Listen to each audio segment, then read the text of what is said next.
UTS, juga ada penilaian harian, lalu kemudian ada juga nanti penilaian UAS.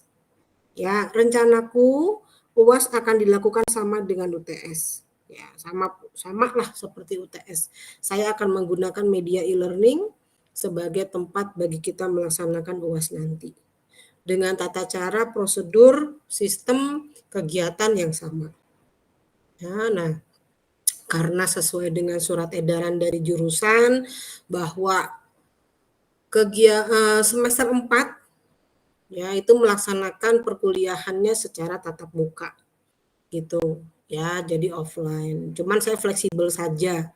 Kalau memang kita nggak bisa tatap muka, sekarang sudah tidak lagi terbelenggu dengan tempat, waktu ya dan sebagainya. Tetap secara online nggak masalah menurut aku. Ya, yang penting apa? Capaian pembelajarannya terpenuhi.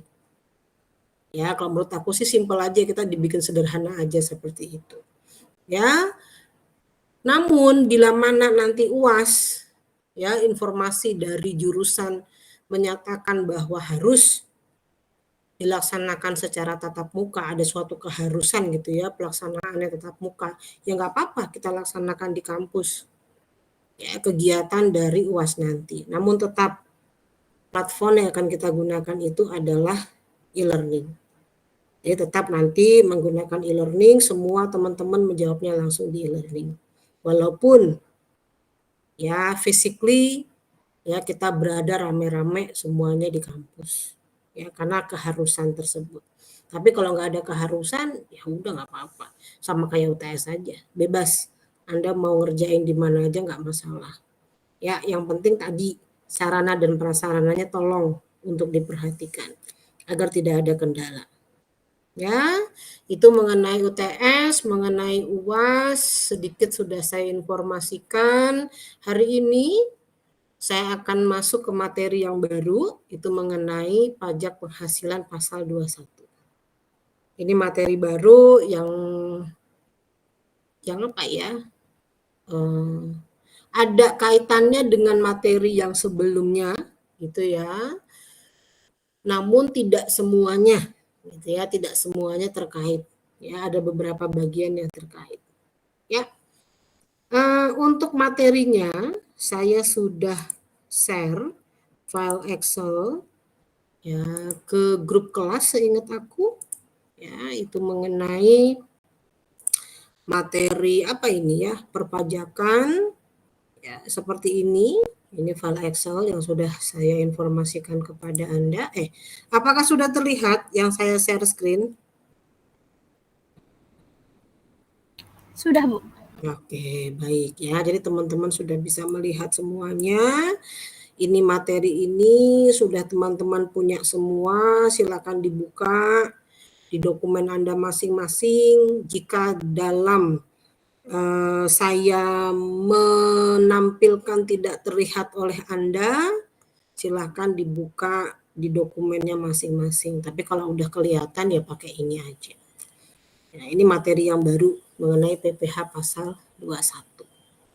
Nah, PPh pasal 21 ini kalau Anda baca di undang-undang yang terbaru, Undang-Undang Nomor 7 Tahun 2021 maupun undang-undang yang sebelumnya Nomor 36 Undang-Undang Nomor 36 Tahun 2008 ya tentang pajak penghasilan. Ini penjelasannya banyak banget. Ya, banyak banget. Atau kalau misalnya Anda buka buku-buku yang dikarang oleh siapapun, materi PPh pasal 21 ini merupakan materi yang mungkin paling menghabiskan bagian dari buku tersebut. Karena memang banyak sekali materi mengenai PPh pasal 21 ya. Oleh karena itu, di dalam saya menyampaikan kepada Anda semua, saya bagi menjadi 2 sesi atau 2 bagian ya. Saya sebut sebagai PPh 21 bagian pertama, dan minggu depan kita akan bahas PPh pasal 21 bagian yang kedua. Oke, terus untuk bagian yang pertama ini, tidak semua materinya akan saya ujikan di UAS nanti, ya, akan saya pilih ya materi-materi apa saja yang saya ujikan di UAS nanti. Dan saya fokus kepada penjelasan di materi yang akan saya ujikan di UAS saja. Ya, jadi kalau misalnya nanti ada yang saya skip pembahasannya, ada yang saya lewati pembahasannya, itu berarti nggak saya ujikan. Ya, nah kalau teman-teman pengen tahu apa sih ini, apa sih itu, nah monggo, silahkan Anda membaca langsung dari sumbernya. Ya, buka sendiri undang-undangnya, buka buku yang Anda pegang saat ini untuk mengetahui secara detail dari materi tersebut. Ya, nah. PPH pasal 21 yang mau saya sampaikan, saya mencoba membuatnya dalam informasi yang sederhana. Ini saya mencoba untuk menyederhanakan informasi PPH 21 ini. Karena kalau saya menjelaskannya berlibet-libet, gitu ya, panjang lebar dan nggak jelas, nah, pasti ngantuk. Apalagi udah jam segini, ya udah jam 1. Ya mungkin ini yang ada yang lagi naik motor, ada yang lagi naik angkot, ada yang lagi naik kereta, ada yang lagi jalan dari kampus sampai ke depan Onono, depan PNJ, ya kan? Ada yang lagi nungguin bikun, ya atau bipol, ya dan sebagainya. Karena yang saya tahu teman-teman ada perkuliahan ya di hari Sabtu ini atau dialihkan ya karena ada kegiatan sertikom teman-teman AK-AKT itu. Saya kurang tahu juga itu. Ya, nah kalau itu yang terjadi ya sambil menikmati suasana Anda saat ini sambil kuliah. Ya, mengenai PPH pasal 21. Oke. PPH pasal 21 apa sih? Nah, ini nih intinya nih. Ya, adalah jenis pajak penghasilan yang dikenakan kepada wajib pajaknya orang pribadi. Please remember, PPH 21 itu selalu wajib pajaknya orang pribadi. Dia bukan badan. Jadi PPH 21 ini memang dirancang dibuat oleh negara khusus untuk orang pribadi. Orang pribadinya dalam negeri. Ya, bukan orang asing. Ya, bukan tenaga ahli asing, bukan, atau WNA, bukan, tapi dia adalah dalam negeri. Oke. Orang pribadi dalam negeri yang punya penghasilan, sumbernya dari pekerjaan, jasa, atau kegiatan. Jadi orang pribadi yang sumbernya dari situ. Ya, tolong bedain sama orang pribadi yang sumbernya dari usaha. Lain lagi. Orang pribadi bersumber dari usaha sama orang pribadi bersumber dari pekerjaan, jasa, dan kegiatan. Gitu ya. Nah. Terus PPH pasal 21 ini menerapkan yang disebut withholding system. Masih ingat kan? Withholding system. Sistem yang memberikan wewenang kepada pihak ketiga untuk menghitung, memotong, memungut, menyetorkan, melaporkan. Itu withholding system. Jadi kalau gitu PPH pasal 21 ini akan terkait dengan pihak ketiga. Nah, pihak ketiga di dalam PPH pasal 21 disebut sebagai pemotong. Ya, pemotong PPH pasal 21. Oh ya, sebelum aku lupa. Sebelum saya lanjutkan tolong direkam ya. Nah, tolong perkuliahan kita ini direkam ya. Kalau bisa setiap kali kita ketemu tolong direkam. Karena apa yang saya ujikan itu saya sudah jelaskan di rekaman saya. Nah, jadi kalau teman-teman nanti pas lupa atau lagi ngerjain soal, terus kemudian bingung, ini gimana cara ngejawabnya ya, tolong di-review lagi, dibuka lagi rekamannya. Karena semua penjelasannya ada di situ. Itu ya, tolong direkam ya, siapa aja silahkan. Oke, next, lanjut. Pemotong. Ya, pemotong PPH pasal 21. Kalau dalam sistem pemungutan withholding itu disebut sebagai pihak ketiga. Siapakah mereka? Gitu kan ya, siapakah pemotong PPH 21 itu? Ya, bisa orang pribadi, bisa badan. Ya, intinya adalah mereka yang memberikan penghasilan. Mereka yang ngasih duit. Mereka yang ngasih penghasilan. Itu namanya pemotong. Dalam konteks PPh pasal 21.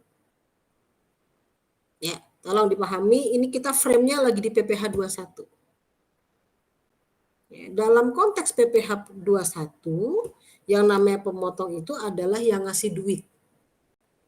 Yang memberikan penghasilan itu PPh 21. Pemotongnya, gitu maksudnya. Nah, terus yang ngasih duit ke kita itu, ya, bisa orang pribadi ngasih duit ke kita, bisa juga badan ngasih duit ke kita.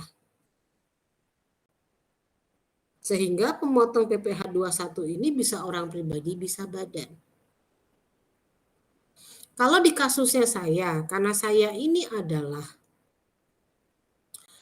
pengajar atau pekerja di lingkungan PNJ.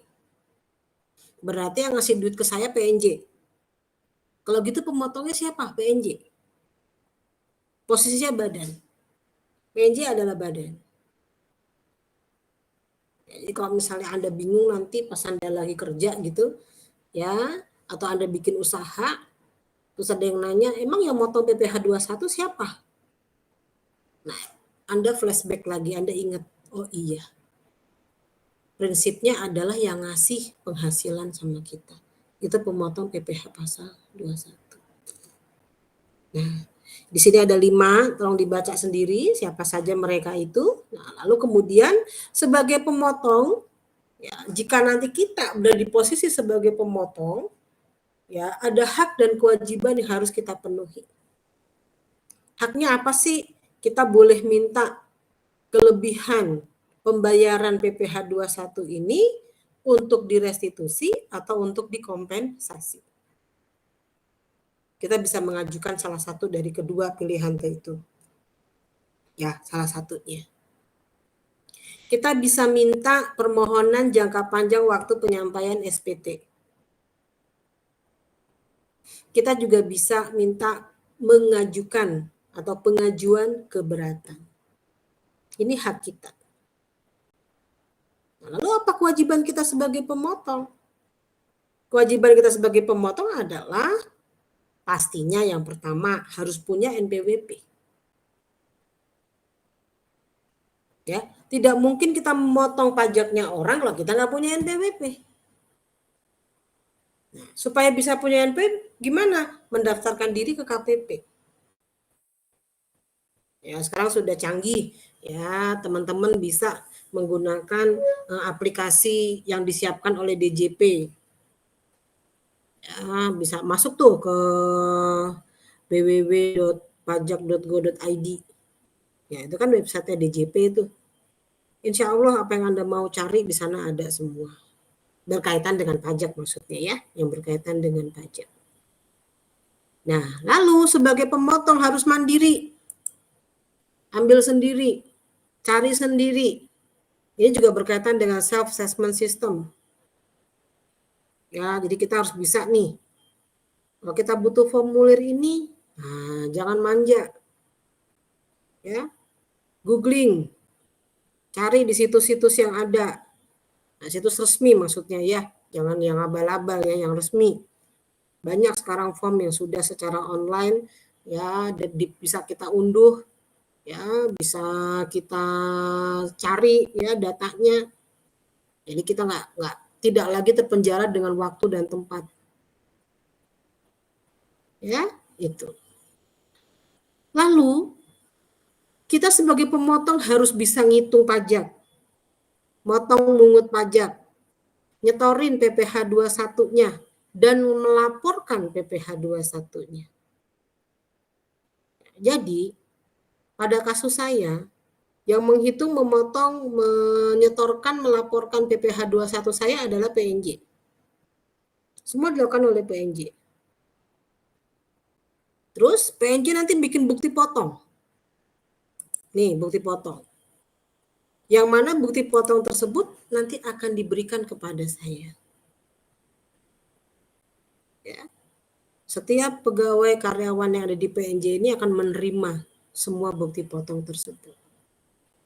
Nah, ini adalah kewajiban pemotong. Ya, nanti suatu saat entah kapan, jika Anda berada di posisi sebagai pemotong, khususnya PPh pasal 21, jangan lupa nih, Anda punya kewajiban yang harus Anda penuhi dan Anda punya hak yang berhak Anda dapatkan. Oke, itu sebagai posisi pemotong.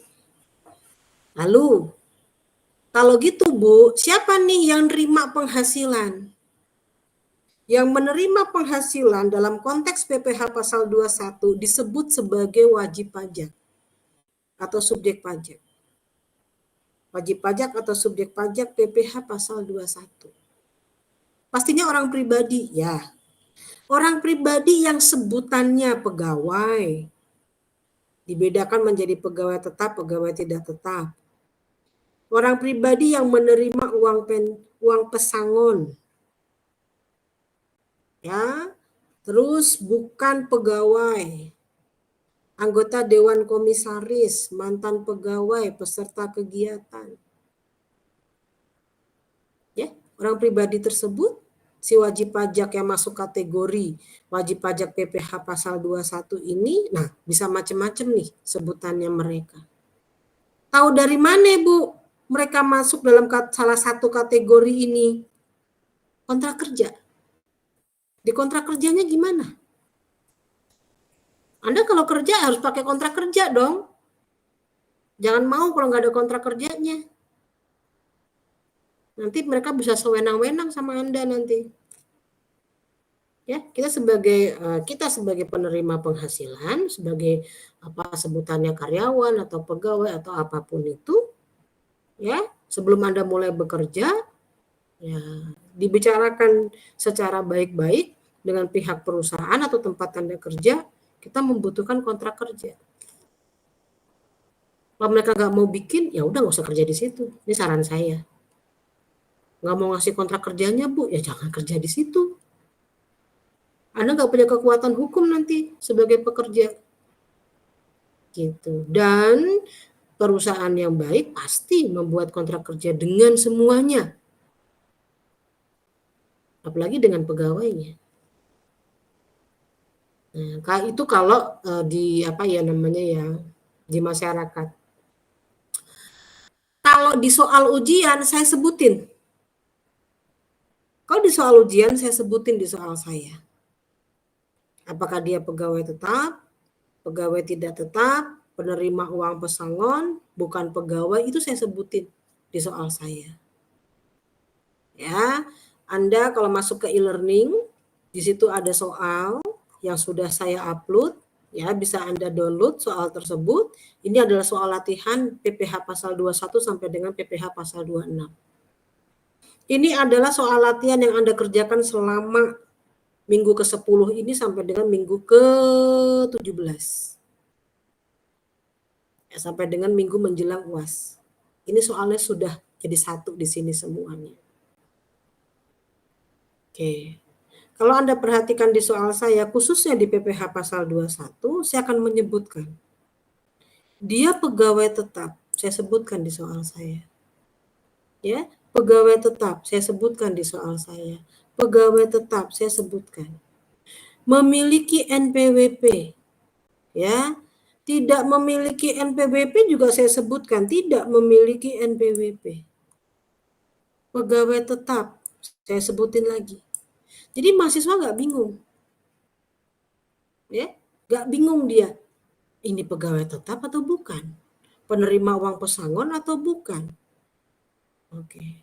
Mengapa ada perbedaan seperti ini? Karena ngitung pajaknya beda semua ini. Anda sebagai pegawai tetap, dengan Anda yang bukan pegawai, cara ngitung pajak 21-nya beda. Anda merupakan mantan pegawai, dengan Anda penerima uang pesangon, cara ngitung pajak 21-nya beda. Oleh karena itu, informasi mengenai ya jenis atau posisi dia sebagai wajib pajak yang mana itu menjadi hal yang penting. Ya, agar kita tidak salah menggunakan rumus penghitungan PPh 21-nya. Lanjut. Kalau gitu Bu, apa saja hak dan kewajiban kita sebagai wajib pajak? Hak kita, nah hak saya nih termasuk Anda nanti di posisi sebagai wajib pajak. Meminta bukti pemotongan PPh pasal 21 itu hak kita. Kita berhak mengajukan keberatan. Kita berhak juga mengajukan banding. Itu hak kita. Nah, kewajiban kita juga ada. Menginformasikan keadaan subjektif diri kita kepada pemotong PPh. Ya, keadaan subjektif itu maksudnya gimana, Bu? Yang berkaitan dengan kondisi subjek. Apa tuh? Menikah, belum menikah, gitu ya. Memiliki tanggungan, bertambah tanggungannya, berkurang tanggungannya. Nah, itu kan keadaan subjek. Ini kapan Bu kita ngasih tahunya? Setiap kali terjadi perubahan secara subjektif dalam diri kita kasih tahu. Ngasih tahunya ke siapa Bu? HRD atau bagian kepegawaian atau unit manalah di dalam perusahaan Anda nanti yang ngurusin masalah PPh 21. Anda lapor ke mereka. Ya, keadaan subjektifnya. Itu kita laporkan. Ya aku, ya anakku 2. Ya, yang satu udah selesai kuliah. Yang satu lagi masih SMA. Ya kan, yang selesai kuliah, bisa selesai kuliah kerja. Berarti kan udah beda nih. Keadaan subjektifku sudah beda. Suamiku juga pasti akan mengalami hal yang sama. Nah, dia lapor nanti ke perusahaannya. Sekarang anak saya sudah kerja, misalnya gitu. Ya. Nah, berkaitan dengan apa sih PTKP? Penghasilan tidak kena pajak. Nah, ini mesti ingat lagi nih PTKP. Tidak boleh tidak ada yang tidak ingat PTKP. Artinya apa? Wajib ingat. Wajib paham. Karena itu saya ujikan lagi di UAS. PTKP saya ujikan di UAS. Tarif PPh umum, ya, tarif pasal 17 diujikan lagi di UAS. Jadi Anda ketemu lagi sama dua hal itu. Ya, dan UAS nanti 100% adalah soal hitungan. Ya, di UAS nanti saya nggak nanyain lagi teori. Saya nggak akan menanyakan masalah hak dan kewajiban ini, udah nggak. Saya nggak akan nanyain lagi siapakah yang termasuk kategori wajib pajak, udah nggak lagi nanyain gitu. Ya, sebutkan definisi PPh 21, enggak, saya nggak nanya gitu lagi. Tapi nanti pertanyaan saya pasti Anda saya minta untuk menghitung. Hitunglah PPh pasal 21, hitunglah PPh pasal 22 dan seterusnya. Jadi semuanya soal hitungan. Dan kalau soal hitungan itu jawabannya pasti. Cuma ada 2, salah, benar. Jadi nggak ada jawaban yang abu-abu kalau soal hitungan itu. Ya, oleh karena itu sangat-sangat dimohonkan untuk banyak latihan sendiri. Ya, tolong memacu, memotivasi dirinya sendiri untuk berlatih. Karena saya nggak bisa mengontrol satu persatu mahasiswa saya. Ya, tolong Anda bertanggung jawab terhadap dirinya masing-masing. Tolong bertanggung jawab terhadap dirinya masing-masing. Ya, karena ini soal hitungan, pengalamanku hitungan itu kalau tidak dilatih nggak akan paham. Dan nggak bisa belajar sistemnya SKS, sistem kebut semalam. Nggak bisa hanya dari 2 jam Anda belajar langsung semuanya ngerti gitu, nggak bisa. Ya, seperti yang sudah saya informasikan di awal-awal, korbankan waktu Anda, meskipun itu cuma 5 menit, 10 menit, untuk mengulang kembali apa yang sudah Anda pelajari. Saya bilang korbankan. Ya, karena saya tahu ya mahasiswa paling susah kalau suruh belajar. Pengalaman pribadi. Ya, aku juga gitu. Aku dulu susah banget belajar. Ya, nyeselnya baru sekarang. Oh, nyesel. Aduh, kenapa dulu nggak dengerin dosen saya ya? Coba kalau saya lebih mendengarkan. Mungkin nggak begini kali, mungkin nggak begitu. Nah, nyeselnya itu belakangan. Pasti itu selalu seperti itu. Oke, kembali lagi. Terus, saya juga punya kewajiban melaporkan SPT tahunan PPh. Cuman setahun sekali kewajiban ini aku lakukan. Nanti Anda juga begitu. Sebagai wajib pajak orang pribadi, berkaitan dengan PPh pasal 21, ya kita punya kewajiban untuk melaporkan SPT tahunan PPh kita. Oke, ada yang nanya, Bu gimana kalau saya selama 1 tahun pajak itu nggak punya penghasilan sama sekali, Bu? Saya nggak punya penghasilan sama sekali, tapi saya punya NPWP. Ini gimana, Bu? Nah, Anda punya NPWP, tapi tidak punya penghasilan, berarti tidak membayar pajak, tidak dipotong pajak. Nah, namun tetap harus lapor. Lapor pajaknya tetap. Lapor pajak yang mana? Nih, yang tahunan. Lapor pajak yang tahunan tetap. Namun, ya, di dalam SPT tahunannya itu Anda tulisnya nihil. Nggak usah ada nominal-nominal rupiah sekian, nggak perlu. Cukup dengan satu kata, nihil. Itu orang pajak sudah ngerti. Kalau Anda tidak punya penghasilan. Ya, ini konsep dasar yang sangat basic, ya, bahwa harus dipahami membayar pajak dengan melaporkan pajak itu dua hal yang beda. Bayar pajak, lapor pajak. Bayar pajak hubungannya sama duit,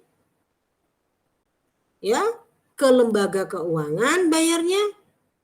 Kalau lapor pajak hubungannya sama dokumen, ke DJP, Direktorat Jenderal Pajak.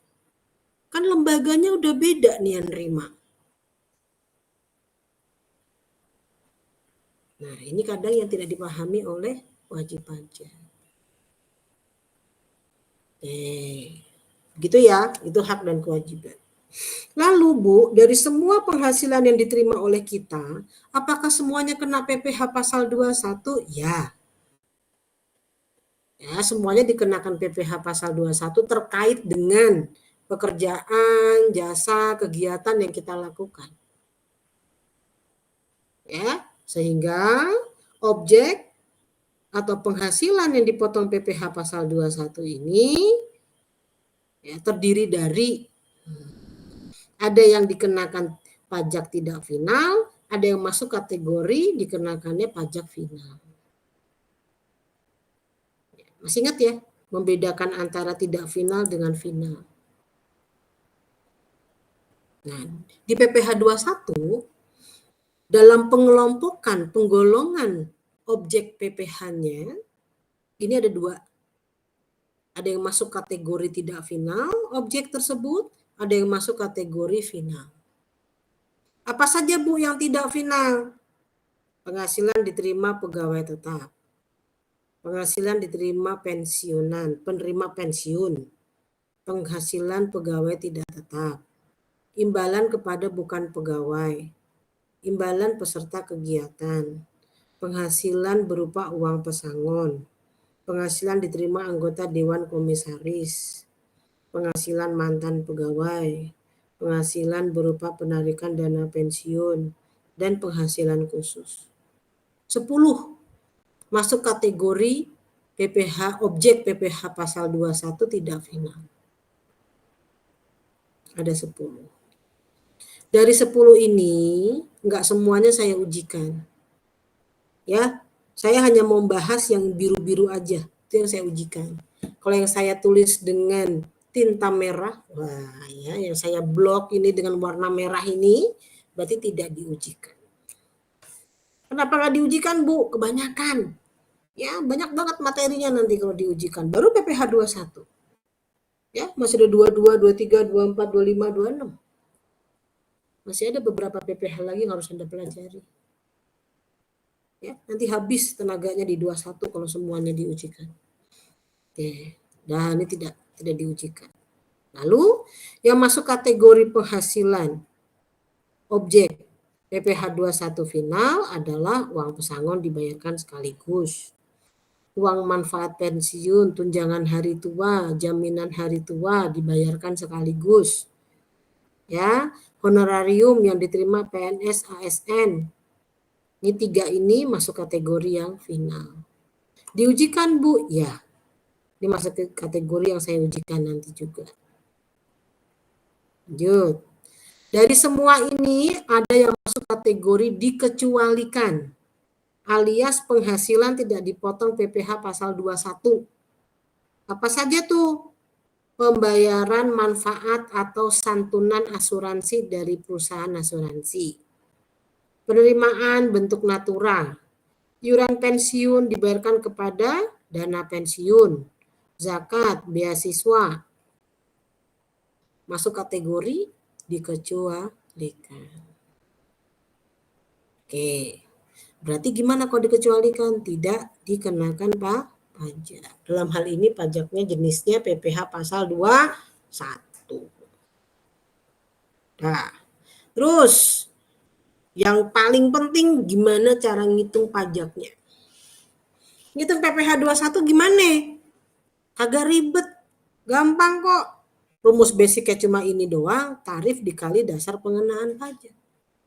Tarif dikali DPP. Ini rumus setiap pajak ya pasti begini. Tarif dikali DPP-nya, tarif dikali dasar pengenaan pajaknya. Tinggal tarifnya apa, Bu? Nah, tarif yang mana nih yang mau dikenain atau yang termasuk dalam kategori tarif dalam PPH 21? Ada 2. Tarif yang PPH umum, masih ingat ya, tarif yang progresif itu, tarif pasal 17 ayat 1 huruf A yang berlapis-lapis, dan tarif khusus. Nah, nanti kita akan bahas semuanya. Oke, untuk tarif khusus ini nih, yang untuk apa namanya nih, 5% pegawai tidak tetap ini nih tidak saya ujikan. Ya, ini saya kasih merah-merah ini.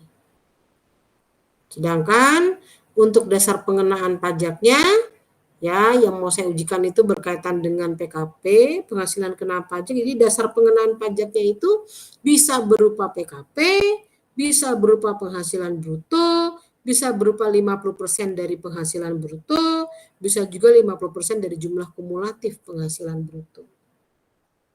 Ya, tapi yang untuk kumulatif penghasilan bruto ini enggak saya ujikan ini. Ya, jadi cuma ini aja nih. 3 hal ini. Nah, kemudian yang juga perlu dipahami, ya, karena tidak semua lapisan masyarakat paham ya tentang hal ini, adalah masalah sanksi. Ya, segitu pentingnya punya NPWP.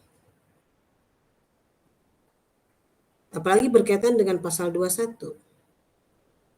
Kenapa? Kalau nggak punya NPWP kena sanksi. Yaitu kenaikan tarif lebih tinggi 20%. Ya, atau dikasih tambahan tarif atau kenaikan tarif 20%. Kalau nggak punya NPWP. Akibatnya apa? Akibatnya yang akan dibayarkan atau yang akan ditanggung oleh pegawai itu menjadi lebih besar pajaknya karena ada sanksi tadi. Menjadi berapa? Ya, besar pajaknya menjadi pokok pajak ditambah sanksi. Ya, kalau kita pakai persentase, pokok pajaknya itu 100%, sanksinya 20%, maka pokok ditambah sanksinya 120%. Itu sanksinya. Dan pokok pajaknya. Total yang harus dilunasi oleh wajib pajak yang nggak punya NPWP. Nah, bagaimana Bu ilustrasinya dalam penghitungan pajak tersebut? Kita kasih contoh nih, ada wajib pajak, punya penghasilan kena pajaknya 600 juta, nggak punya NPWP. Ini contoh doang ya, ini contoh, kayaknya nggak mungkin deh ya 600 juta nggak punya NPWP. Realnya sih nggak mungkin, tapi ini sekedar contoh aja. Terus gimana cara ngitung pajaknya? Karena dia nggak punya NPWP, 5% dikali 120% dikali lapisan PKP. 5% dapat dari mana? Ingat, tarif progresif. Yang paling rendah itu kan 5%. 120% dari mana, Bu? Nih, pokok pajak ditambah sanksi. Saya sarankan mencari pajaknya seperti ini. Karena ini mengikuti format yang ada di SPT. Format di SPT, kalau nanti iseng-iseng deh, iseng-iseng ada buka SPT. Ya, kalau Anda ikutin format di SPT, bila mana si wajib pajak ini tidak memiliki NPWP, format ngitung pajaknya seperti itu. Tarif, lalu kemudian dia akan nanya, ya ada sanksi atau tidak berkaitan dengan NPWP. Kalau ada, dia Anda tulis seperti ini, lalu besarnya lapisan PKP-nya. Kenapa 60 juta, Bu? Nah, baik lagi. Ingat, di tarif progresif itu, untuk 5% itu maksimal penghasilan PKP-nya adalah 60 juta. Lalu hasilnya 3.600.000 ini merupakan nilai berupa pokok ditambah sanksi. Jadi Anda nggak ribet kalau ada yang nanya, berapa sih Pak yang harus saya bayar pokok pajak saya sama sanksinya? Langsung ketemu 3.600.000. Ini langsung disetorkan ya Bu, betul. Langsung disetorkan, langsung dibayarkan. Jadi kita sebagai pemotong langsung hitung yang seperti itu. Kalau kita mendapati pegawai kita tidak memiliki NPWP. Gitu ya. Ini penggunaannya karena tarifnya berlapis-lapis, ya untuk semua lapisan tarif sama. Dikalikan dengan 120, kalikan 120, kalikan 120. Sehingga total nanti yang Anda dapatkan di sini adalah total untuk pokok pajak dan sanksinya. Clear ya? Bisa ya? Ya, tolong diingat-ingat, ini berkaitan dengan PPh 21. Karena nanti setiap pasal beda lagi sanksinya.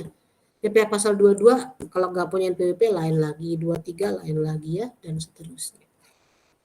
Next. Ya, yang berikutnya. Kita masuk kepada rumus penghitungan PPh pasal 21. Rumus ini adalah rumus yang pasti saya ujikan. Pasti. Dan saya bisa membuat banyak variasi soal dalam penggunaan rumus ini. Jadi PPh 21 nggak mungkin satu soalnya. Ya, bisa beraneka ragam nanti soalnya. Ya, oleh karena itu betul-betul saya meminta waktunya untuk memahami rumus ini. Habis kuliah saya kalau bisa dibaca lagi. Dilihat lagi rekamannya, didengerin lagi rekamannya, dipahami lagi. Karena ini saya ujikan. Ya. Silahkan gunakan rumus saya ini dalam Anda menyelesaikan semua soal PPh pasal 21. Boleh, mau di copy paste boleh. Ntar kalau udah kelar nih kuliah sama saya, udah selesai semester ini sama saya, Anda mau kerja, Anda mau bikin usaha sendiri, mau ngitung PPh 21, ini mau dipakai juga boleh. Silakan. Nggak apa-apa. Ya, boleh. Nggak usah pakai bayar royalti sama aku, nggak usah. Ya, yang penting Anda paham. Ya, yang penting Anda mengerti. Ya, dah. Rumus ini berlaku bagi PPh pasal 21 pegawai tetap. Tolong ingat. Rumus ini untuk pegawai tetap. Bu, kalau bukan pegawai tetap, beda rumusnya. Kalau dia mantan pegawai, beda rumusnya. Pokoknya ini khusus pegawai tetap. Gitu ya. Nah, apa sih rumusnya? Anda pertama-tama, kita semua, harus bisa cari penghasilan bruto sebulan. Yang terdiri dari gaji pokok. Pasti. Gaji pokok harus ada. Mau disebutnya gaji, atau disebutnya gaji pokok, atau disebutnya apa ya, upah pokok misalnya. Terserahlah mau disebutnya apa. Tapi pastinya sebagai pegawai tetap harus dapat gaji. Ini harus ada. Kalau soal PPh 21 kagak ngasih tahu gaji pokoknya, salah itu yang bikin soal. Harus ada gaji pokok. Tunjangan tergantung perusahaan. Mau ngasih tunjangan apa enggak? Jenis tunjangan juga tergantung perusahaan. Mau ngasih nama tunjangannya apa aja suka-suka perusahaan. Ya, saya pernah ketemu soal PPh 21 itu ngomong tunjangan itu tunjangan kemahalan. Kaget aku, kok ada tunjangan kemahalan, ini maksudnya gimana ini tunjangan kemahalan. Terus saya baca referensi, oh nggak masalah. Nggak masalah mau disebut sebagai tunjangan apa, tunjangan kemahalan kek, tunjangan perawatan kulit kek, tunjangan apa kek, terserah. Perusahaan mau ngasih nama apa aja tuh suka-suka perusahaan. Dan perusahaan mau ngasih tunjangan ke pegawainya boleh, enggak ngasih tunjangan ke pegawai juga boleh. Karena memang tidak ada peraturan yang mengikat. Harus ngasih tunjangan gitu enggak ada. Paham ya? Oleh karena itu, untuk jenis penghasilan tunjangan ini sifatnya tidak wajib. Yang berikutnya premi asuransi. Premi asuransi ini biasanya jebakannya di premi asuransi. Premi asuransi itu biasa kalau soal PPh 21 yang saya ikuti sampai selama ini perkembangannya. Ya. Premi asuransi itu selalu ada informasi adalah perusahaan bayar premi asuransi, pegawai bayar premi asuransi. Jadi kedua belah pihak ini sama-sama bayar premi. Perusahaan yang bayar premi untuk pegawainya bayar premi untuk dirinya sendiri. Paham ya ceritaku ya? Nah, dalam konteks penghitungan PPh pasal 21, yang boleh diakui sebagai penghasilan adalah asuransi yang dibayarkan oleh perusahaan. Asuransi yang dibayarkan oleh perusahaan. BPJS yang dibayarkan oleh perusahaan. Itu masuk kategori penghasilan. Dalam konteks PPh 21. Nah, terus gimana Bu dengan pegawai yang membayar asuransi untuk dirinya sendiri? Nanti kalau Anda ketemu yang kayak begitu, jangan diperhitungkan. Jangan diperhitungkan.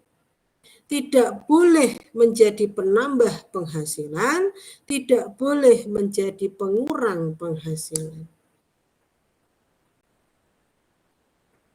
Paham ya? Oke. Natura, ini juga sifatnya tentatif. Perusahaan boleh ngasih natura, boleh juga nggak ngasih natura. Nah, natura pun yang dikasih oleh perusahaan akan menjadi penambah penghasilan bila naturanya ini bentuknya duit. Kok natura bentuknya duit? Boleh, nggak apa-apa. Bukannya natura itu fasilitas, Bu, yang biasanya bentuknya barang.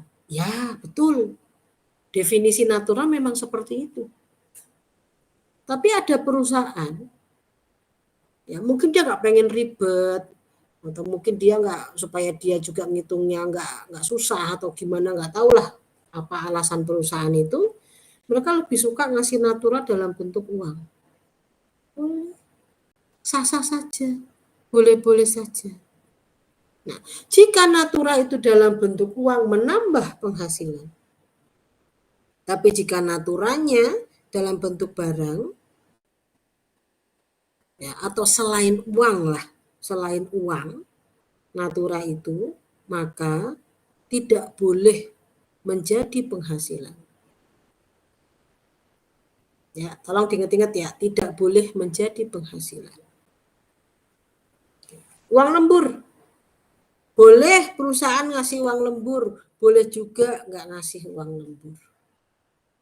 Ya, kayak aku nih, aku ngajar dari tadi pagi dari jam 8 baru break jam 12 tadi. Sempro, mahasiswa ada yang sempro, seminar proposal. Ntar habis ini, habis asar lanjut lagi seminar proposal sampai maghrib. Hitungannya lembur, nggak ada PNJ, nggak ada hitungan lembur. Ya, boleh, boleh. Orang tidak ada yang melarang kok. Ya, tapi kalau ponakanku yang kerja, nggak tahu kerja di mana itu, aku lupa PT apa gitu, ya, dia itu jam kerja cuma sampai jam 5. Kalau dia di stay di kantor lebih dari jam 5, itu hitungannya lembur. Itu kantornya dia kayak gitu. Boleh? Ya boleh. Ya, jadi uang lembur ini bisa ada, bisa tidak. Tergantung perusahaan. Tergantung soalnya nanti. Bisa ya? Nah, kalau itu semua sudah Anda klasifikasikan, datanya semua ini sudah Anda input, jumlahkan. Ketemu total penghasilan bruto sebulan. Lalu Anda kurangi. Dikurangi dengan apa? Yang pertama itu biaya jabatan. Ingat, selalu ada pengurangan biaya jabatan. Pengurangan biaya jabatan ini hanya berlaku untuk pegawai tetap.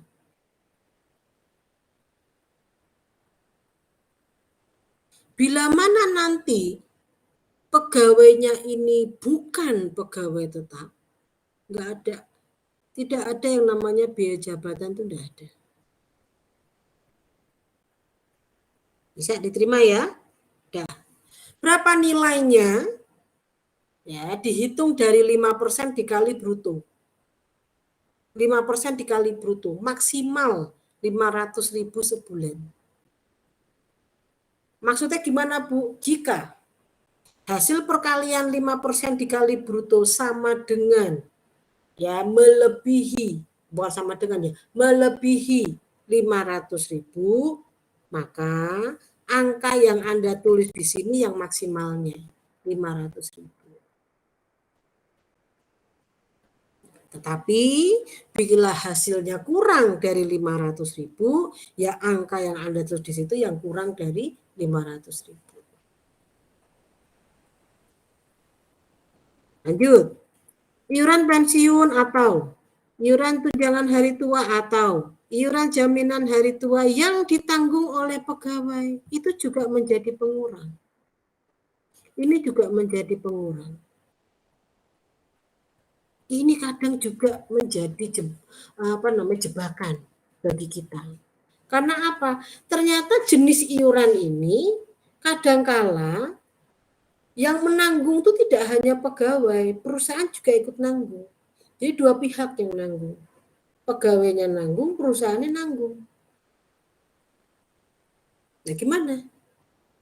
Kalau perusahaan ikut nanggung gimana Bu? Tidak mempengaruhi penghitungan.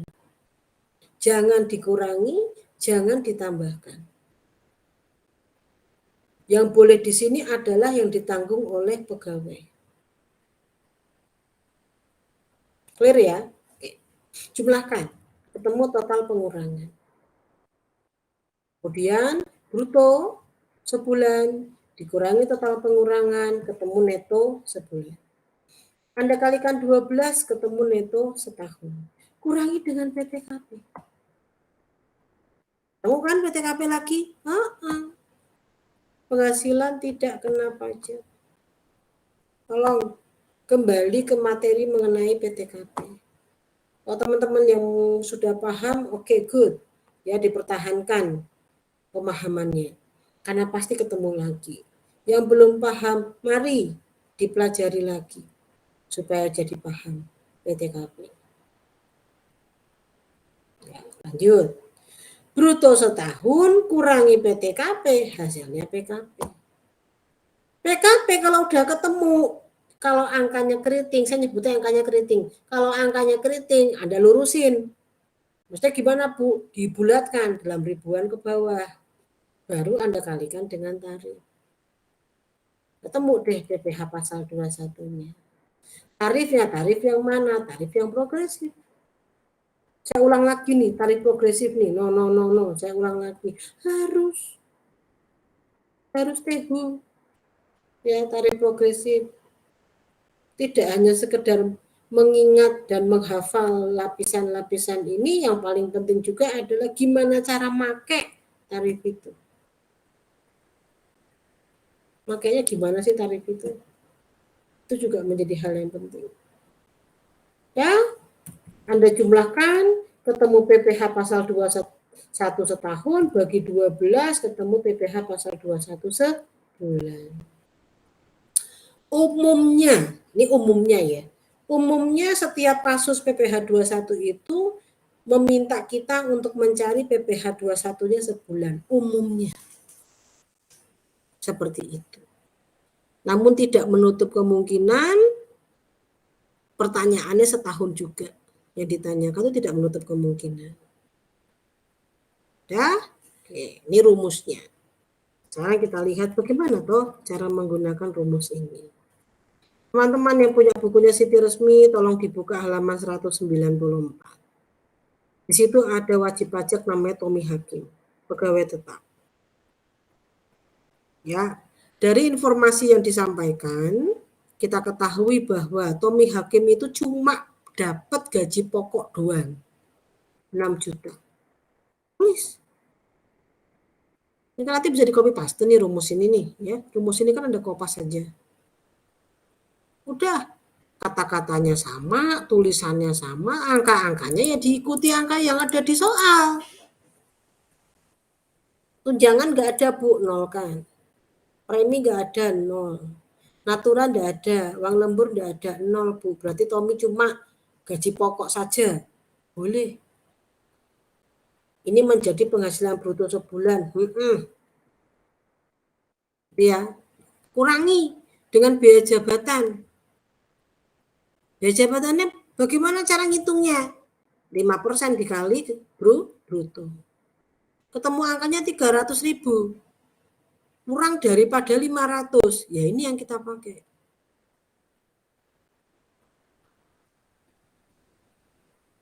Lanjut. Di situ ada iuran pensiun, Bu. Yang bayar pegawai. Pengurangan. Nah, masukkan dalam kategori pengurangan. Wes, jumlahkan. Kurangi bruto dengan pengurangannya. Ketemu neto sebulan, jadikan 12. Kurangi dengan PTKP. Ketemu PKP. Kalikan dengan tarif pajaknya. Ketemu PPh pasal 21. Setahun. Bagi 12. Ketemu sebulan. Gampang ya Bu, gampang. Rumusnya sudah tak kasih tahu, template ngitungnya sudah ada, kurang apa lagi coba? Ya, kurang apa lagi? Ya, kurang latihan. Ya, jangan sampai baca soalnya harus cepat.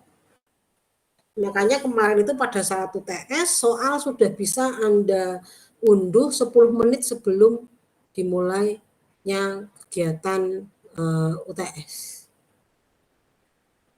Ya, memang saya setting seperti itu. Supaya apa? Dalam tempo 10 menit Anda baca soalnya. Dibaca dengan penuh apa ya? Dengan penuh perhatian. Dengan penuh kesabaran. Ya. Dibaca dengan fokus. Supaya Anda pas baca langsung otak Anda jalan. Oh, ini berarti ngitung 21. Berarti pakai rumus yang ini. Oh, ini ngitung 22, oh, ini ngitung 24, oh, ini ngitung 25. Oh, ini ngitung 26 nih, berarti pakai rumus yang ini. Langsung connect semua. Dengan baca soal itu langsung connect. Oh, ini berarti ngitung-ngitung yang ini. Langsung bekerja. Nggak usah banyak ngobrol. Nggak usah tengok kiri kanan, tengok kiri. Ya, kanan kiri nggak usah ditengok-tengok. Udah fokus aja ngerjain. Insya Allah 120 menit selesai. Ya, kalau Anda fokus, bacanya cepat, memahaminya cepat. Karena soalnya nggak akan jauh dari soal latihan dan apa yang sudah saya jelaskan. Ya, dah. Next. Variasinya gimana? Kalau seandainya Tommy nggak punya NPWP gimana, Bu? Nah, kembali ke informasi tadi. Kalau nggak punya NPWP kena sanksi 20%. Biar cepat cara ngitungnya, tarif kalikan dengan sanksi plus pokok pajaknya, kalikan dengan dia punya PKP, ketemu yang kita sebut sebagai pajak penghasilan 21 sebulan. Kok sebulan, setahun. Dibagi 12 baru ketemu sebulan. Oke, ini variasinya. Variasi yang berikutnya, nah ini banyak, 21 tuh mau divariasikan 50 soal juga bisa. Ya, banyak sekali soal variasi yang dapat dibuat dari soal PPH 21. Ini yang mewakili saja. Contoh yang berikutnya Bambang Yuliawan. Nah, ini bukan Pak Bambang Waluyo ya. Kalau Pak Bambang Waluyo itu dosen Anda, itu teman saya. Ya, ini Pak Bambang Yuliawan. Di sini penghasilannya kalau Anda baca dari soal tersebut, ya mulai komplit ini, mulai lengkap ini penghasilannya. Ada gaji pokok, ada tunjangan, ada premi-premi. Ya. Input semua datanya ke sini, input, jebret langsung ketemu. Penghasilan bruto sebulannya berapa. Ya, Anda kalikan dengan 5% untuk mencari biaya jabatan. Bu, ternyata hasilnya 704.000. Lebih besar daripada 500, ya berarti yang dipakai yang 500. Karena kan maksimal 500. Maksimal kan 500 sebulan. Berarti ini yang Anda gunakan. 500 ini. Bukan ya? Nah. Bu, ada iuran pensiun dibayar pegawai, nambahin sebagai pengurang. Iuran JHT ditanggung pegawai, pengurang juga. Wes, ketemu nih total pengurangnya 780. Kurangi dengan bruto sebulan, ketemu neto sebulan. Kalikan 12. Kurangi dengan PTKP. Hasilnya PKP. Kalikan dengan tarif progresif. Ya, nah ini aku masih bingung. Bu, kenapa kok ada tarifnya 5%, ada tarifnya 15%? Ini harusnya nggak boleh bingung. Nggak boleh ada yang bingung. Kenapa kok muncul 5%, kenapa kok muncul 15%? Harus paham alasannya. Semua harus paham alasannya. Kenapa kok 5%, kenapa kok 15%? Jadi nggak ada lagi yang nanya sama saya, Bu, itu kok 15% sih? Kok itu 5% sih? Nah, kalau ada yang nanya kayak gitu berarti nggak ngerti dia. Ya, kalau nggak ngerti berarti saya pertanyakan kemana dirimu pada saat saya menjelaskan.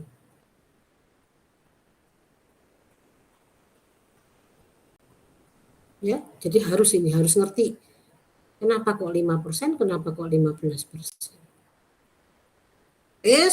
Ya, tolong dibaca lagi materi mengenai tarif pasal 17 ayat 1 huruf A atau tarif PPH umum yang diperuntukkan bagi wajib pajak orang pribadi. Di situ penjelasannya di situ. Dah, Anda jumlahkan ketemu PPH pasal 21 setahun dibagi 12 ketemu PPH 21 sebulan. Sama ya Bu, sistem penghitungannya sama. Orang ini memang sudah dibikin sama negara seperti ini. Saya ini kan hanya menjelaskan kembali apa yang sudah disampaikan tertulis oleh negara dalam undang-undang. Bukan saya yang ngarang ini, ya negara ini yang bikin rumus kayak begini. Sama. Bisa ya? Next. Variasi yang berikutnya. Gimana Bu kalau soalnya itu ngomongin tentang seorang wanita? Contohnya Endang. Endang Vidyawati. Seorang wanita yang sudah berumah tangga, suaminya tidak berpenghasilan. Oh ya kebangetan ini suami ini. Ya, seorang wanita sudah berumah tangga, suami tidak berpenghasilan. Tapi ya mungkin saja sih ya, mungkin suaminya sakit. Kan kita tidak tahu ya. Nah, tapi kalau nanti, ya ini Tami Jabang Bayi sih ya. Misalnya dalam kehidupan Anda berorganisasi atau bermasyarakat, ada karyawan yang seperti ini, cara ngitungnya begini. Ya, jangan lupa, wanita yang sudah menikah, dalam posisi suaminya tidak berpenghasilan, maka dia menjadi kepala keluarga. Kalau dia menjadi kepala keluarga, maka PTKP-nya akan berbeda. PTKP dia disamakan dengan PTKP kepala keluarga. Apa persamaannya? Mendapatkan tambahan kawin, mendapatkan tambahan tanggungan. Ya, mendapatkan tambahan PTKP kawin sama mendapatkan tambahan PTKP tanggungan. Itu posisi kepala keluarga. Kalau gitu, untuk kasusnya Endang ini, bedanya ya cuma di PTKP ini toh. Masalah yang lain-lainnya sama. Gaji pokok Anda input datanya di sini, tunjangan input di sini, ada uang lembur input, ketemu brutonya, cari yang namanya biaya jabatan, sampai ketemu netonya, sama, sistemnya sama semua. Tapi yang berbeda di sini, di PTKP. Karena dia wanita yang menjadi kepala keluarga. PTKP-nya 58.500.000. Dari mana ini Bu diperoleh angka seperti ini? 54 juta dirinya sendiri ditambah PTKP kawin 4.500.000. Masih ingat ya? Oke, pinter, ingat. Ya. Yang nggak ingat, nah diingat-ingat. Nggak boleh nggak. Ya, strukturnya sama. Kurangi sampai ketemu PKP. Hasilnya kalikan dengan tarif progresif. Ya, ketemu yang namanya PPh 21 setahun bagi 12 PPh 21 sebulan. Variasi berikutnya masih ngomongin tentang wanita. Pokoknya kalau ngomongin wanita tuh seneng lah ya.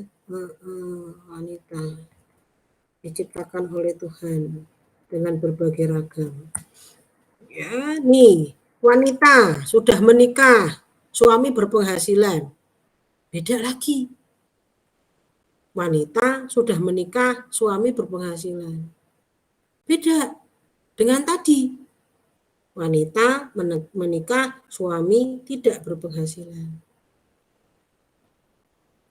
Di mana perbedaannya? Nih, PTKP-nya. Bedanya di PTKP. Struktur ngitungnya sama. Ini kan aku copy paste ini, rumus ini dari yang atas. Sama, strukturnya sama. Ngitungnya sama. Pemahamannya sama. Pemahaman tunjangan, premi-premi, uang lembur, natura dan sebagainya sama. Di sini nggak ada natura ya, makanya naturanya nggak ada di sini. Sama. Pemahaman mengenai biaya jabatan dan seterusnya sama. Mekanisme penghitungan sampai dapat PKP juga sama. Penggunaan tarifnya sama, semuanya sama. PTKP ini yang berbeda. Gitu. Bagaimana kami mengetahui bahwa dia wanita ini suaminya memiliki penghasilan dengan tidak memiliki penghasilan? Saya kasih tahu di soal. Soalku yang mana ya? Kalau nggak salah tuh soalku yang Anjani, bukan Anjani. Sundari, Mardoyo, Harsono, Sugimin, Sri Kandi. Sri Kandi telah menikah dan berdasarkan surat keterangan dari Pemda setempat diketahui suami tidak bekerja. Tak kasih tahu toh di soal. Langsung Anda klik, oh, connect cetung gitu connect. Ya kan? Oh, dia ini sudah nikah. Suaminya nggak kerja. No, ada surat keterangan dari Pemda kalau suaminya nggak kerja. Berarti posisi dia adalah kepala rumah tangga, kepala keluarga. Gitu ya. Screeningnya harus cepat. Baca soalnya harus cepat. Supaya langsung connect menggunakan rumus yang mana. Ya, lanjut. Contoh berikutnya ini dokter Danang ya. Ini kasusnya dokter, ini saya lewati saja, nggak usah ngomongin dokter tuh duitnya banyak. Ya, jadi susah menghitung pajaknya si dokter ini. Wes tak lewati saja, jadi nanti tidak saya ujikan tentang dokter itu. Ya, saya langsung masuk ke contoh yang berikutnya. Ini variasi yang berikutnya ini ngomongin tentang Mas Gago. Ya, ini ada Mas Gago Trimanto. Ini yang bikin soal orang Jogja ini Bu Siti Resmi ini kan orang Jogja. Jadinya nama-namanya ya nama-nama Jawa semua ini. Ya, nah di dalam soal tersebut diinformasikan bahwa Mas Gago ini adalah pegawai tetap yang menerima penghasilannya itu mingguan. Mingguan. Ada Bu, baru dengar saya yang kayak begini ada, tapi memang tidak biasa. Ada tapi tidak biasa. Tidak umum hal ini dilakukan tapi ada. Nah, jika nanti Anda menemukan kasus yang seperti ini, tolong diingat-ingat. 1 bulan dalam konteks PPh pasal 21 adalah 4 minggu. Ingat ya, ini konteksnya PPh 21. Karena ada yang nanya, ada yang bandingin sama undang-undang apa. Jangan dibandingin sama undang-undang yang lain. Orang kita lagi ngomongin 21 kok. Berarti aturan yang kita pakai itu 21. Jangan pakai aturan yang lain. Ya, sekali lagi, 1 bulan itu 4 minggu. Nggak perlu Anda ribet nyari-nyari di kalender, buka-buka kalender, ya kan, memastikan lagi bener nggak sih bulan ini 4 minggu. Nggak usah seperti itu. Sudah dibikin simpel, sudah dibikin sederhana oleh undang-undang agar dari Sabang sampai Merauke itu pemahamannya satu. Pemahamannya sama. Yaitu 1 bulan itu 4 minggu. Oleh karena itu, pada kasus pegawai tetap yang mendapatkan penghasilan mingguan, Anda rubah itu penghasilan mingguan menjadi penghasilan sebulan. Dengan cara dikali 4. Gaji pokok dikali 4. Bu, tunjangannya gimana? Kalau tunjangannya juga dalam bentuk mingguan, kali 4. Kalau preminya dalam bentuk mingguan, kali 4. Naturannya kali 4. Uang lemburnya kali 4. Semua kali 4. Kalau informasinya mingguan. Tapi ada juga, saya pernah menemukan kasus, ya, gaji pokoknya mingguan. Tapi tunjangan, natura, dalam bentuk bulanan. Ini gimana? Boleh. Langsung saja Anda masukkan ke dalam rumus ini. Nggak perlu dikalikan 4 lagi. Orang sudah dalam bentuk bulanan. Gitu ya. Nah, jadi ikuti informasi yang ada di soal tersebut. Bisa ya? Dah, dimulakan. Cari biaya jabatannya. Sampai Anda menemukan neto sebulan. Jadikan setahun. Kurangi PTKP. Hasilnya PKP. Kalikan dengan tarif progresif. Hasilnya PPh 21 setahun. Bagi sebulan. Ya, mendapatkannya dengan cara dibagi 12. Kalau pertanyaannya hitunglah PPh pasal 21 seminggu, ya berarti bagi 4. Yang tadi hasil sebulan Anda bagi 4.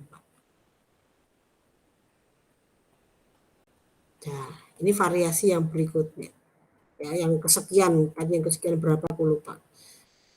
Yang berikutnya, variasi berikutnya. Bu, gimana kalau dia adalah pegawai tetap yang penghasilannya harian? Ada, Bu, ada, tapi tidak umum. Ada, tapi tidak umum. Jarang-jarang yang kayak gini, tapi ada. Pegawai tetap, penghasilannya harian. Nah, please remember, 1 bulan 26 hari. 1 bulan 26 hari. Apapun nama bulannya. Februari kayak, April kayak, Agustus kayak, Desember kayak, sama. 1 bulan 26 hari. Bu, tapi saya hitung di kalender tuh ada libur loh. Bu, apalagi kelas Anda ini. Nanti Kamis nih banyak liburnya ini. Tanggal 1 Juni libur. 29 Juni libur. Wah, senang banget ya. Banyak liburnya ya. Wah, ganti terus tapinya, Bu. Nanti gantinya tergantung lah. Kalau Jumat saya penuh soalnya. Ya, kalau bisa hari Jumat ya Jumat. Kalau Jumat kamu ada kuliah nggak tahu deh.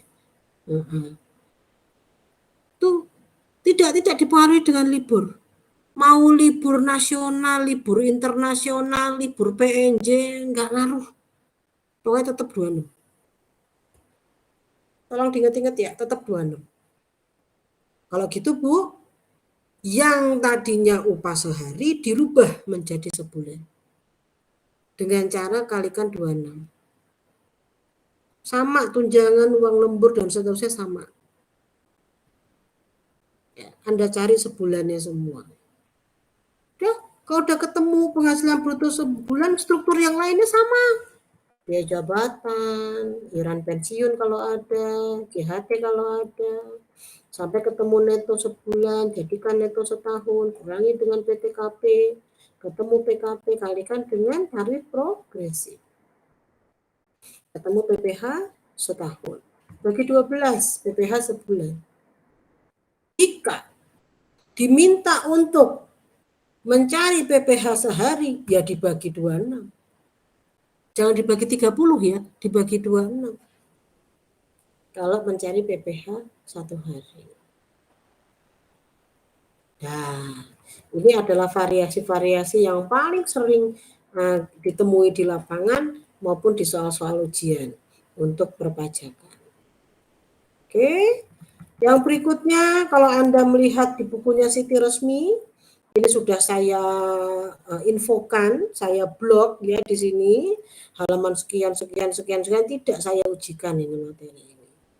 Oh, senang ya Bu? Oh, ya senang dong. Terakhir, untuk pertemuan kita di hari Sabtu yang cerah ini, ya, saya mau bahas tentang pegawai tetap yang menerima penghasilan tidak teratur, umumnya setahun sekali. Contohnya apa nih? THR, bonus, jasa produksi, tantiem, gratifikasi. Ini adalah jenis penghasilan yang umumnya diterima oleh pegawai tetap itu setahun sekali. Tapi enggak Bu, kakak saya itu kerja bonusnya dapat bonus setahun 2 kali. Ya apa-apa. Nanti ngitungnya sama seperti ini. Perusahaan kakak Anda kan ngitungnya sama seperti ini. Ini kan umumnya setahun sekali.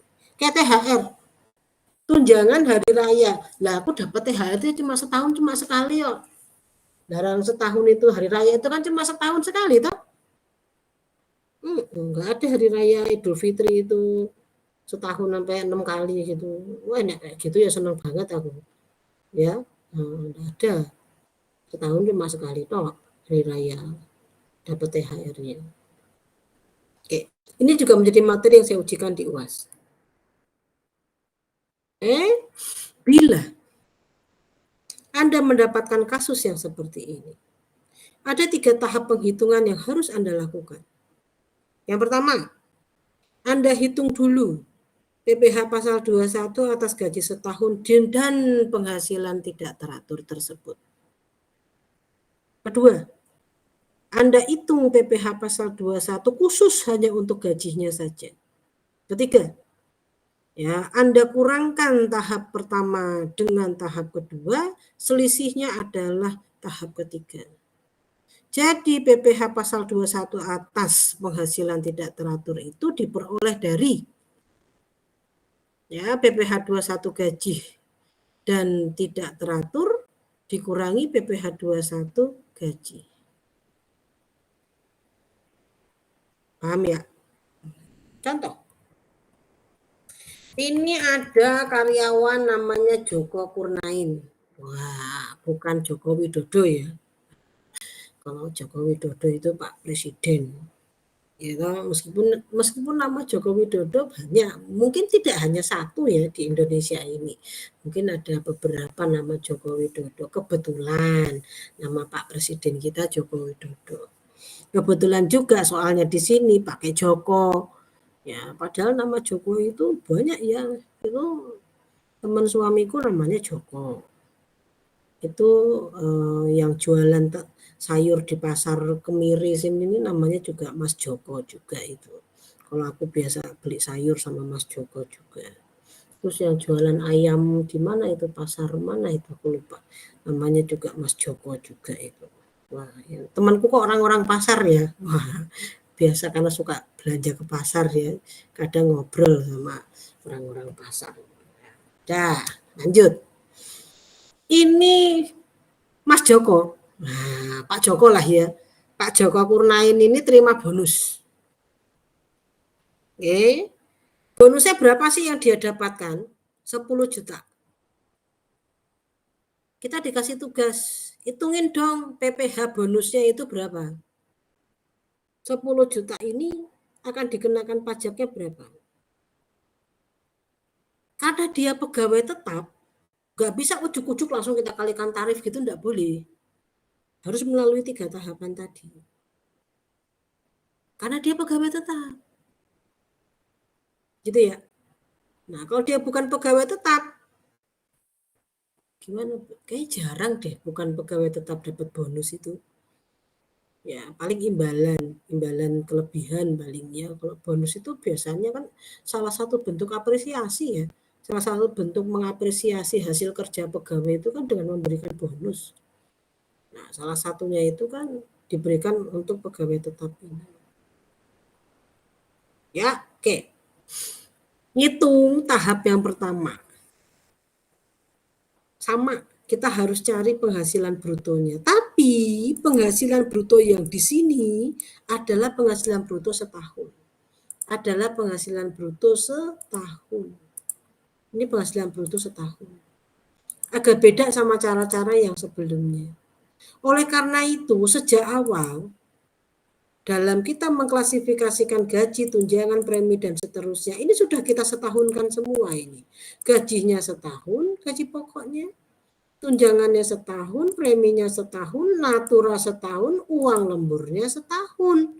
Untuk bonus jangan dikali 12, jangan. Kok jangan Bu dikali 12? Karena ini bonus yang diterima pada periode tahun tersebut. Jangan dikalikan 12. Ya, yang dikalikan 12 adalah komponen penghasilan selain bonus. Untuk mendapatkan penghasilan bruto setahun. Formatnya begitu. Nah, karena dari awal sudah disetahunkan, maka pengurangnya juga disetahunkan juga. Biaya jabatannya disetahunkan, pensiun, THT, JHT, semua disetahunkan. Untuk biaya jabatan, Karena dia disetahunkan, berarti batasannya juga beda. Kalau yang lalu-lalu, dari contoh-contoh yang sebelumnya itu batasannya maksimal 500.000 sebulan. Berarti sekarang, kalau jadikan setahun, Anda kalikan 12, 6 juta jadinya. Batas maksimumnya. Paham ya? Paham.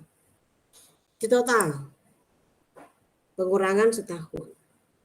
Bruto setahun, dikurangi pengurangan setahun, hasilnya neto setahun. Kurangi PTKP, ketemu PKP.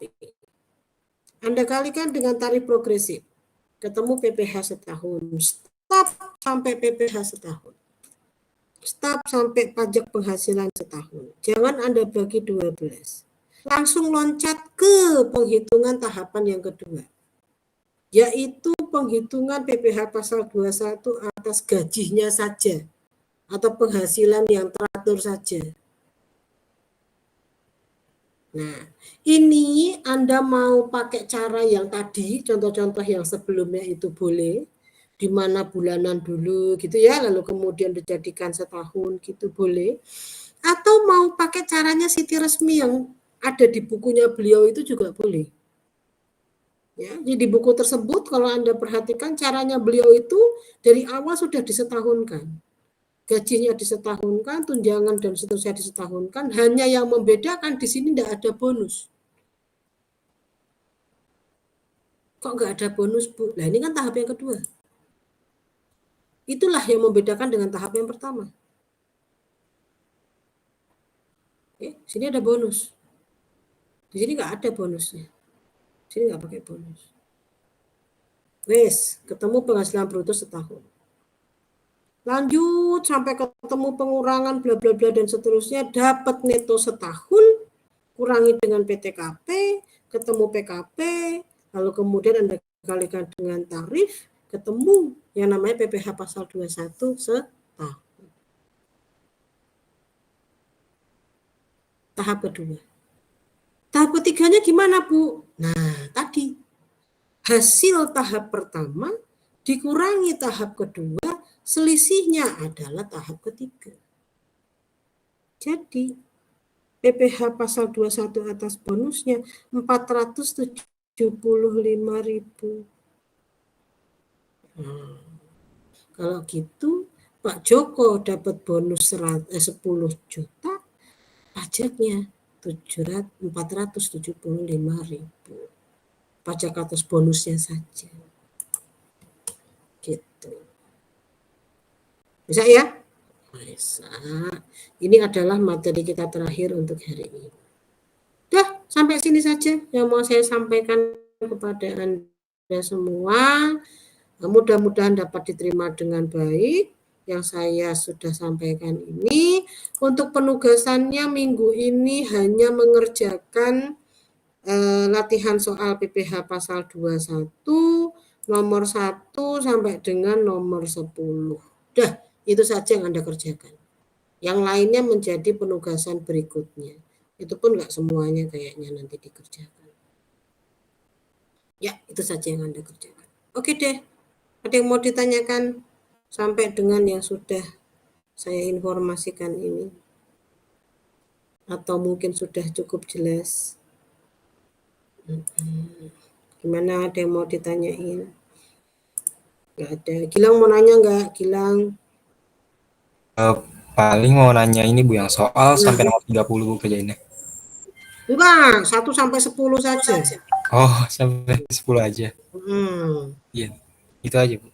Oh, oke deh. Ya, baik. Yang lain mungkin ada yang mau ditanyakan? Enggak ada? Julia mau nanya enggak? Enggak. Nggak paham, Bu. Alhamdulillah. Siti Nurhalizah nih, ada Siti Nurhalizah penyanyi kita di sini ya. Mau nanya enggak Siti Nurhalizah ini? Belum ada, Bu. Insya Allah udah paham. Ya, alhamdulillah. Ya, Dita. Wah, ini Dita penyanyi Korea ini, Dita Karang itu ya. Itu. Ada itu. Ya. K-pop itu Iya, Bu. dari Insya Allah. oke. Udah paham, Bu. Alhamdulillah juga. Ya, siapa lagi di sini? Oh, ada Lilis. Oh, Mbak Lilis piye, Mbak? Ada yang mau ditanyain enggak? Enggak ada? Ya wes, baiklah.